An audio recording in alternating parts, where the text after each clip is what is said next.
Centre మంగళగిరిలో ఈ రోజు ఉదయం మంగళగిరి పట్టణంలో వియోస్ కాలనీ స్కూల్ మరియు ఆత్మకూర్ జెడ్పీహెచ్ హై స్కూల్ జరిగిన నాడు నేడు పనులను ఎమ్మెల్యే ఆర్కే గారు పరిశీలించారు. ఈ కార్యక్రమం ముందుగా నూతన మరియు మరమ్మతులు చేసి తరగతి గదులను, పిల్లల కొరకు ఏర్పాటు చేసిన టాయిలెట్స్ ను పరిశీలించారు. కరోనా నిబంధనలను పాటిస్తూ తరగతి గదులు జరుగుతున్నాయా లేదా అని అధికారులకు పాఠశాల సిబ్బందిని అడిగి తెలుసుకున్నారు.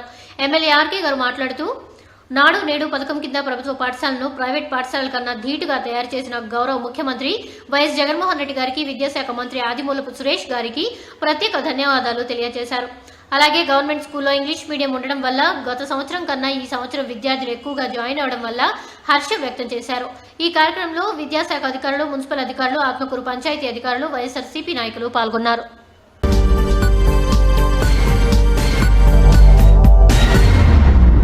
మరింత తాజా సమాచారం కోసం చూస్తూనే ఉండండి JNI టుడే. సబ్స్క్రైబ్ చేయండి, లైక్ చేయండి.